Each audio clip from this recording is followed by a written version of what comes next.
Which brings me to a point I wanted to make for people who are wondering what can they do in their own lives. I would say for this year, one of the biggest thing is, was mentioned recently by Adamus, was quit the fight with yourself. Yeah. And so much fight, and this fight about your weight and about your bad habits and about your relationships with others and about your goals and your plans, and the list goes on and on and on. Forget about the fight. Just let it go. Stop trying to lose weight. Stop trying to quit your bad habits or all the rest of that, because it's all mental junk. It's irrelevant. So, yeah. And you're not going to win the fight. It will beat you because it is you, but it's a projection of yourself. There's no need for it. Again, the enlightenment is natural. It doesn't care how old you are, how much you weigh, what your background is. Doesn't care if you just got out of prison last week. As a matter of fact, it's probably a little easier in some cases. Yeah, yes. And I refer to literal prison as well as mental prison, but it doesn't care. But as long as you've got that fight going, you're engaged. You've engaged your consciousness in lower levels. You're not loving yourself, not allowing yourself. And you're not really going to get anywhere. That's the hurt, that's the pain that you and I both talk about in this, and let go of the fight. You know, I say to people, we all say, love yourself. In real terms, people don't know what that means. They don't know how to do that. So back it down a little bit. What if you just liked yourself? Right. What if you were just pleased with yourself? What if you were just happy? Mediocre acceptance. Yes, something down in this level where you, and then go out and look for beauty or look for well-being or just enjoy the moment. Right. See, at that point, you don't have any struggles. Yeah. And so if you could just simply get to that place where you choose, I'm going to just like myself. I'm going to walk out the door and admire the clouds just because. Yeah. What happens is that becomes a habit. The part of that makes it such a wonderful habit is it's natural. It's already part of that internal guidance system in the heart. Yeah. You just have forgotten. Yeah. So you get to that space, and pretty soon you're not smoking, you're not drinking, you're not right. doing all those things. You're losing weight, but you didn't do anything. It's all about how that thought and emotion bonds, and then it creates that magnetic field that is struggle. Unnecessary completely. Good thing, from my own personal experience, good thing for people to do. Take yourself out to dinner some night at a nice restaurant, just you, and see how you get along with yourself. Yeah. And can you have that meal? Yeah. You know, can you spend $30 or $40? Can you have that $20 glass of wine rather than the $2 glass of wine? And can you not feel awkward sitting there at a nice restaurant during the regular prime hours by yourself? Can you order what you want off the menu? Can you have a conversation with yourself? In other words, can you enjoy your own company, being with yourself? It's a great barometer to see where you are with yourself. Yeah, because it's just you and yourself. Yeah. And in that space, can I like myself? Yeah. And you'll be amazed at how many questions, how many thoughts come up that rational mind says, well, what about? Remember when you did this? And when you were young, and how much money are you spending? Yeah. And, isn't it strange sitting there alone? And what does the waiter think? And what do the people over there think? And gee, I suddenly realize I've always been alone a lot in my life, and I like it, but I don't like it, but I try to mask it by surrounding myself with people. And why is it taking so long for the food to come out? And is the food made with it? Does it have chemicals? Shut up.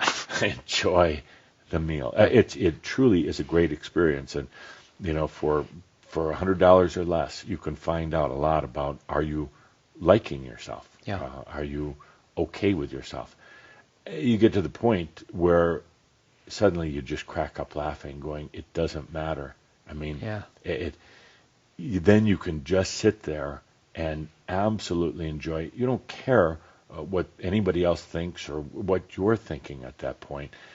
You just crack up laughing and enjoying it, and realize how easy it actually was. And it's interesting, as we're having this conversation, to all of you listening, ask yourself if you're arguing with this concept. right now, Yeah, right yeah. here. How many are you going, oh, that's dumb. That's how much money do I spend? I can't do that. That's the rational mind. That's Yeah. the old noise that Yeah. simply is constantly in motion. It has nothing to do with do you like you or don't you like it. Well, how about Can- this for a compromise? Well, instead of going to a restaurant, can I just go through a McDonald's drive-in? Drive-through, yeah. Does that work? Say, no, No, that's a it's really compromise. about how can you have for yourself? Can you like Yeah. yourself? And it's just really simple. Can I like me? I like me today. One day at a time, 1 minute at a time. Yeah. You're going to find that your whole life reshifts around by being in present time, liking yourself in that simplicity. Yeah. Well, it's funny too because after the experience, maybe you try it a couple times, but you suddenly realize that actually you can go to that restaurant as the master. You don't worry about money because you know it's there. Suddenly you don't feel awkward because the waiter is wondering, why you're sitting there by yourself, and suddenly they don't put you over back in the corner. Suddenly you are the master, and you realize the waiter really wants to be of service, and the food really tastes good, and other people are feeling your amazing energy. And suddenly it's just like, yeah, life is good. Yeah, and then even take it one step further and look to the person next to you and say, hello, how's your meal? Yeah. Well, I don't know them, and Yeah, I don't want to yeah. intrude, and yeah, you do. Yeah. You want to just say hello. Absolutely. One of the most magic words on the planet. Absolutely. So Amazing. it is. You are. Good. And you too, sir. Good getting together. It is. It's nice to be yeah, here with you. It's a yeah. good opportunity. So Good. good. Well, thank you. I'm Appreciate good. it. This was Appreciate it. enjoyable. Thanks. Thank you. I hope you enjoyed. Thanks, everybody. In general, what are people's perceptions of themselves? Yes. Yes, my dear. You look gorgeous today. Oh, thank you. Yes. Thank you.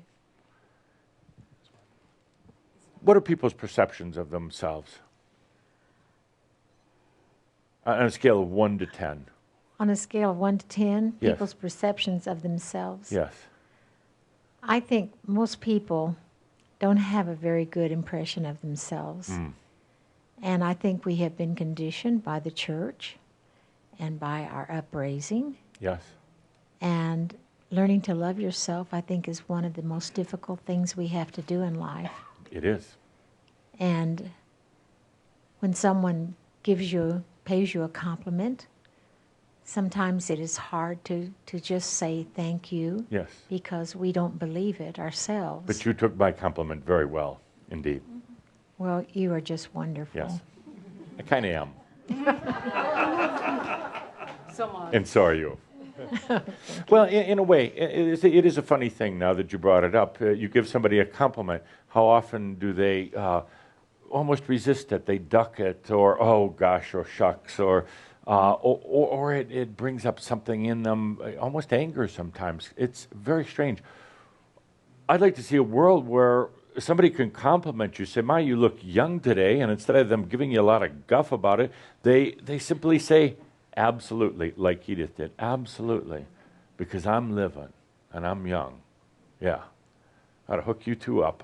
Anyway, so humans' perception on a scale of 1 to 10, not so good. Not so good.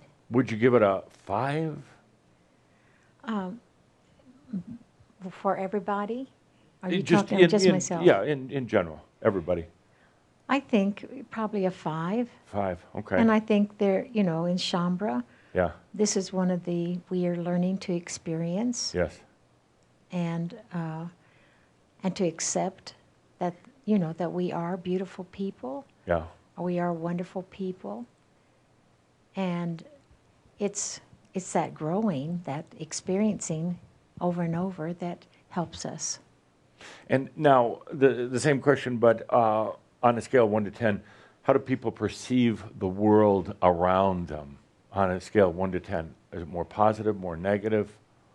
I think it's more negative. It's sad, but I Yeah. think, all the things that are happening around us, how can we, it's hard to see the light. Yeah.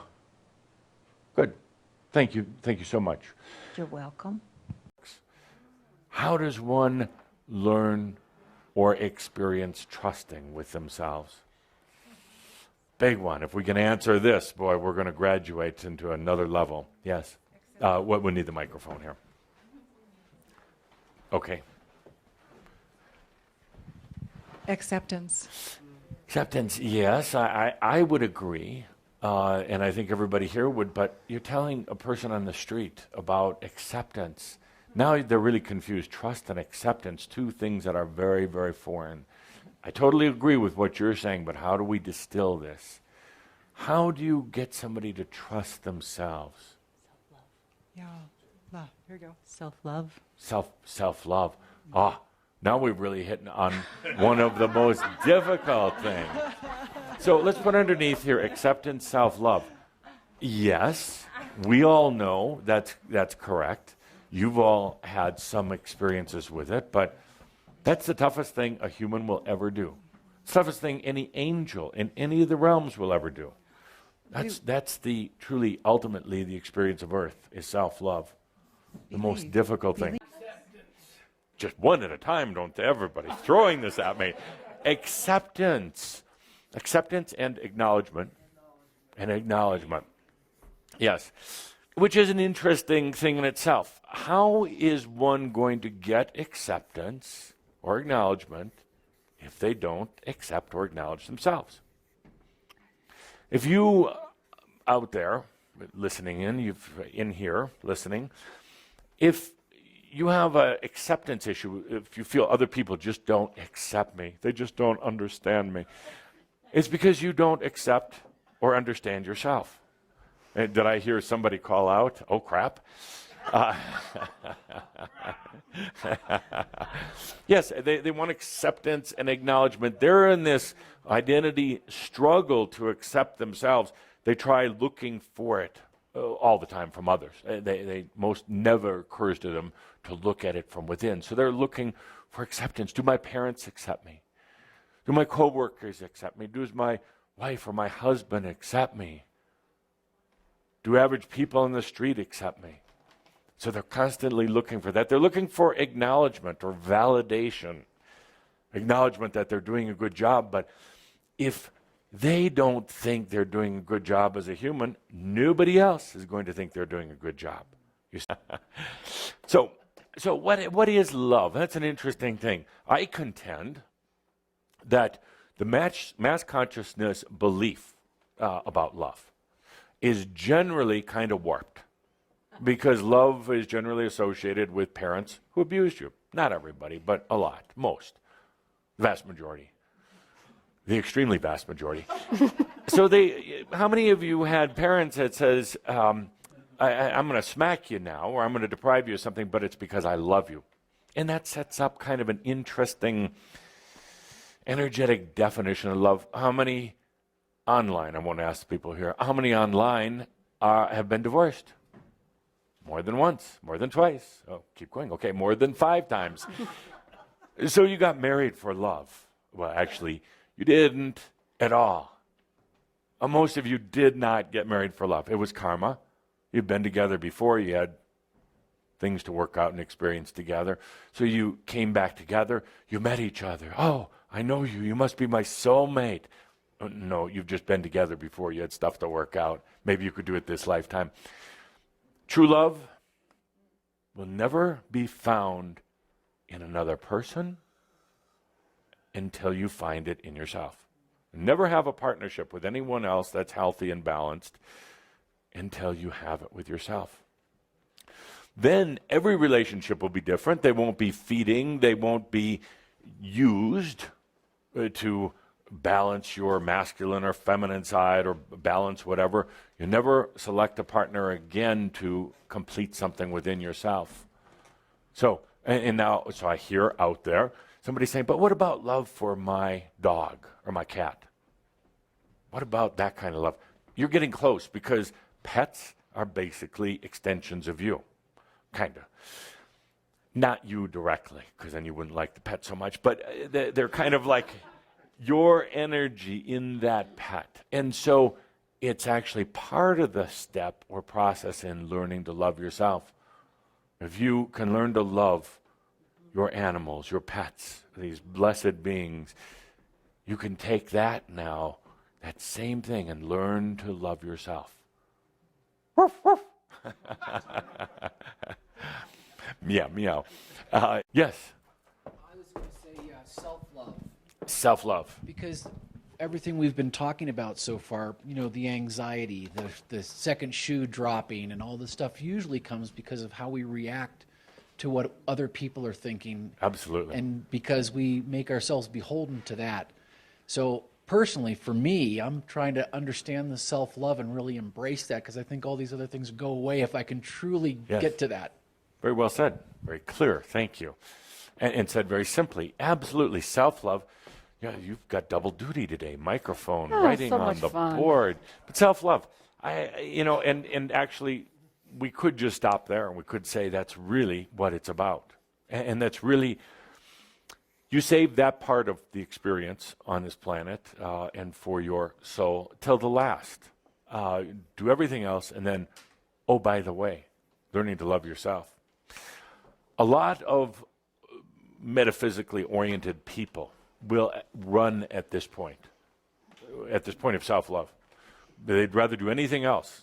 They'd rather chant with crystals, sit in sweat lodges, or whatever it happens to be, sit at the feet of gurus, anything other than self-love. Why is that? Doesn't it just take a deep breath? Imagine you're an angel, an angelic being right now. Does that make sense? You hear that from the humans, or see how they react? They run the other way when it says, time to love yourself. They love the game too much. They love the game, absolutely. They love the game of distraction, but loving yourself really is about releasing a lot of old things. Really is learning to embrace yourself, like you say, learning to accept yourself. Loving yourself, what else? Why else is it so difficult? You're taught not to love yourself. That's what Thank it's you. about. Not to love yourself. Where did that come from? Religion. And anybody who wanted to control. Absolutely. Anyone who wanted to control, because do unto others first. Don't be so selfish. Love others, but never yourself. Is there any course that's taught in school, regular school, about loving yourself? No, because what? Some group would come up and say it's perverted. It's dirty. It's against the Bible. And more than anything, God's going to be really mad. God itself, it's the devil. Because only the devil would say to love yourself. Now, people actually believe that. And they actually accept it. But imagine a new energy school, which I'd love to see. And when the children first start going there, the very first course is about loving yourself. When you love yourself, you automatically are going to have compassion for others. Loving yourself is difficult because there's such a karma buildup. If you've been on this planet a lot of times, such a karma buildup. We talked about it before. That is difficult to just stop and say, no more. No more. It's difficult for even you, my dear friends, to say, I'm not that thought that just went through my head. I'm not what happened yesterday. Maybe you could say, okay, I'm not what happened 50 years ago. But you say, I just can't be irresponsible and say that wasn't me. Yes, you can. It's a defining point. It is one of the biggest points of separation when you say, no more. I'm not on that karma path anymore. Yes? Sucks. Okay, next. How is your mood? Whoever gets the microphone next. Yes. How's that mood?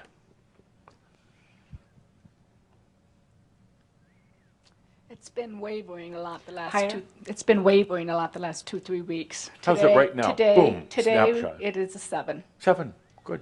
What's the lowest it's been in the last 2 weeks? 1. Yeah. Good. And how's your energy level? Right now it's an 8. 2 weeks ago it was 2. Okay. Good. And finally, how's your sense of balance? 7.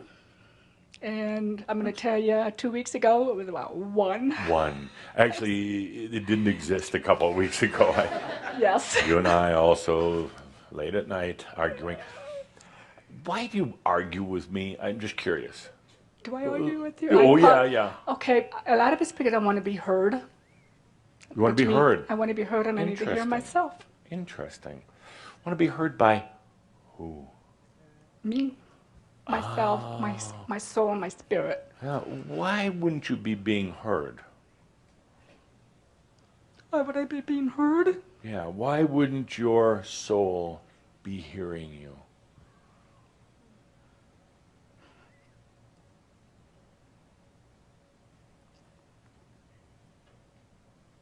I think it's been a lot of years of told you're not worth it, not good enough.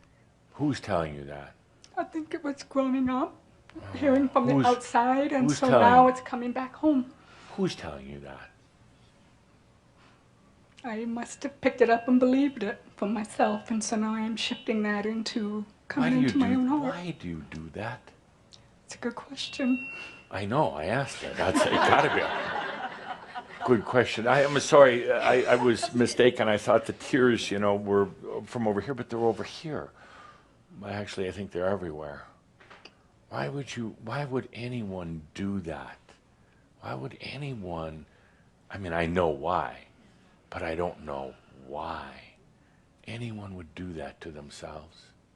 It's not worth it. Could we just talk privately here for a moment? Please. Yeah. It's a game. It's a rotten, stinking, addictive game. Any of you can get out of it in a moment. Like that. Any of you can stop telling yourself these less than beautiful things about yourself. At least go into and my energy level's low, my balance is low, and it's not. It's what you choose to believe. And I know you say, because you were screaming at me the other night, screaming, I can hear energetically, physically. Scream at yourself, if you know what I mean. Talk to yourself. Let yourself feel yourself. Don't scream at your soul. Don't scream at me. Talk to yourself. And then when you're screaming at me and wondering, saying, but I chose to be happy, abundant, I chose to be joyful, stop for a moment. Did you really? Or did you just say the words?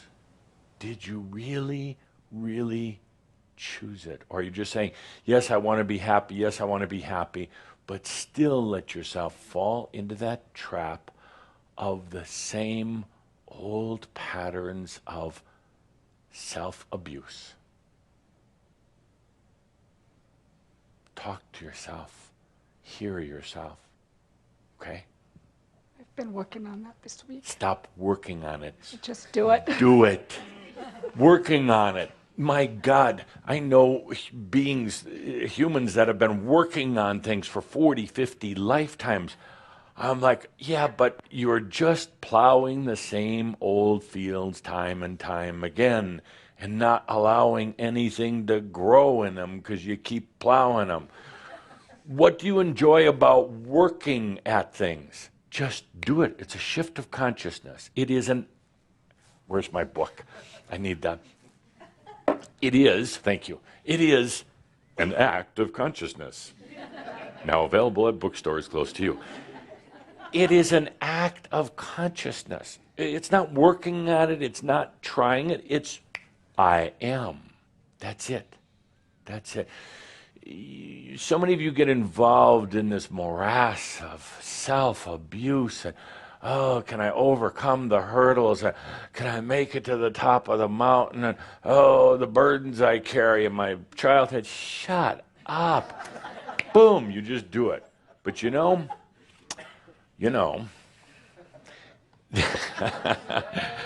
there's a little product placement, self-promotion that we have here. But It's distraction. But you know, if you're still playing the game, there must be something in it that you're enjoying. It's that simple.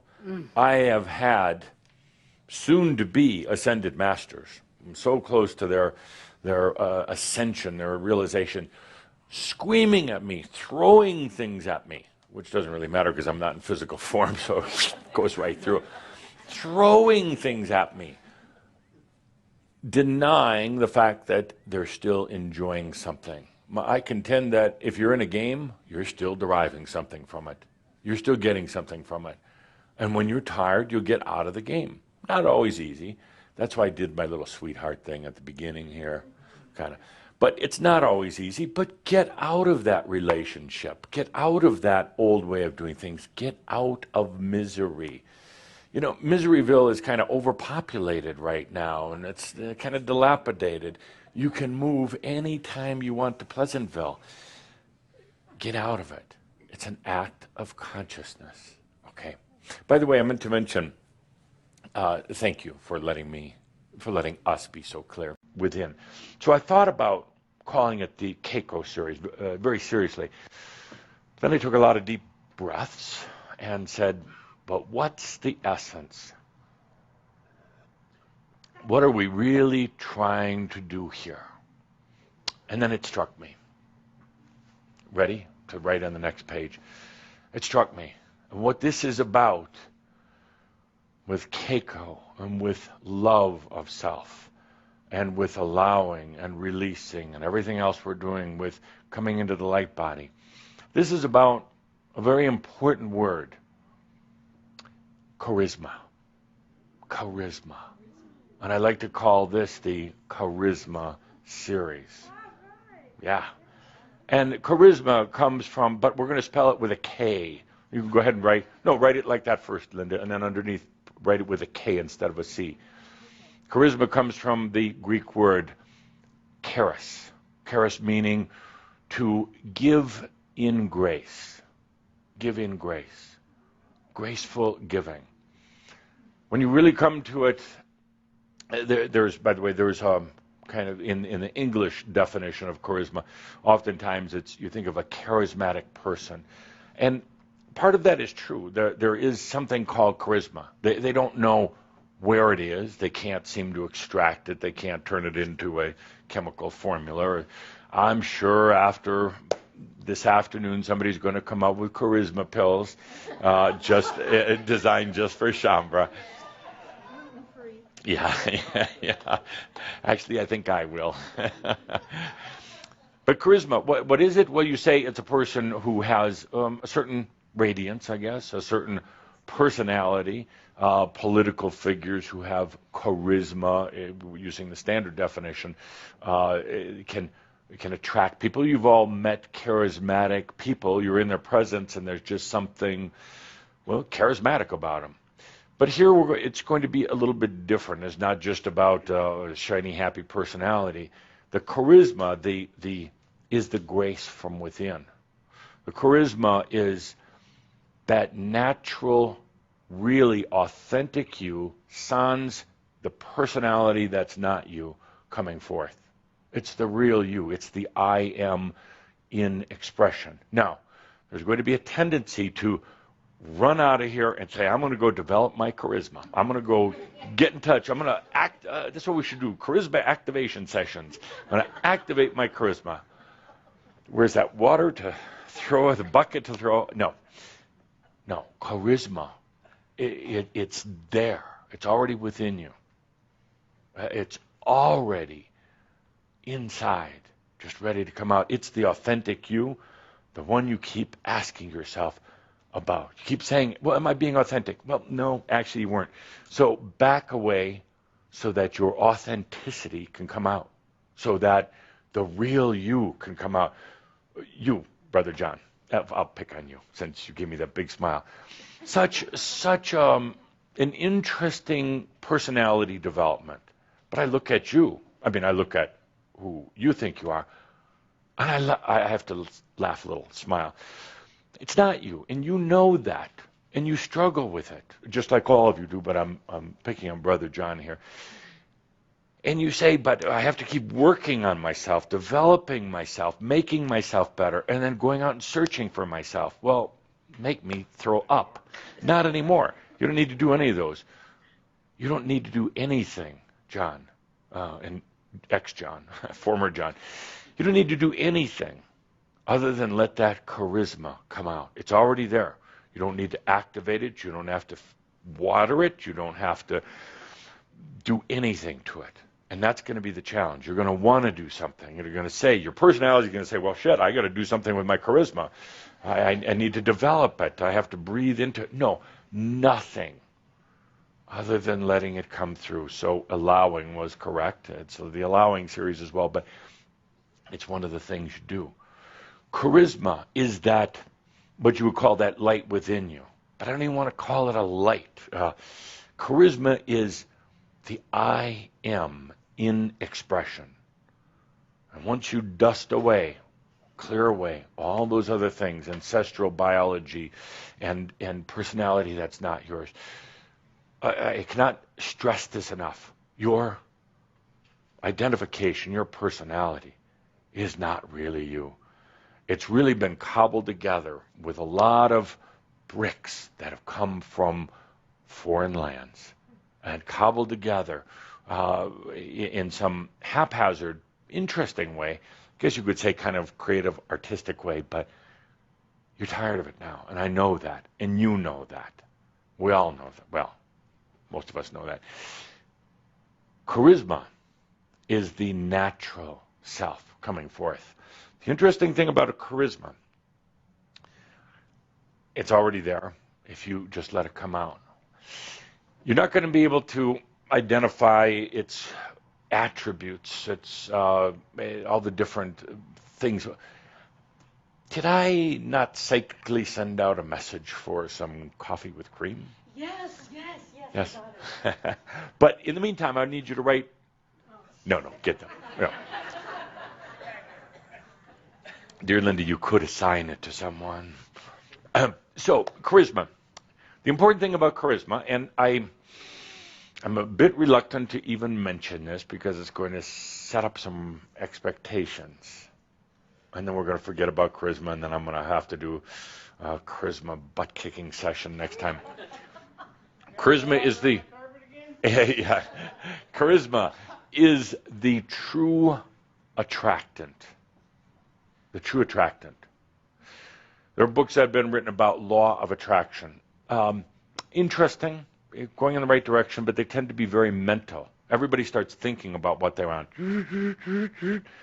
It doesn't work. It's not very effective. And then they get all depressed, and then they feel bad about themselves, and then they identify with themselves. I'm not very effective at attracting things, but nobody likes me, and that's why, and I can't attract anything.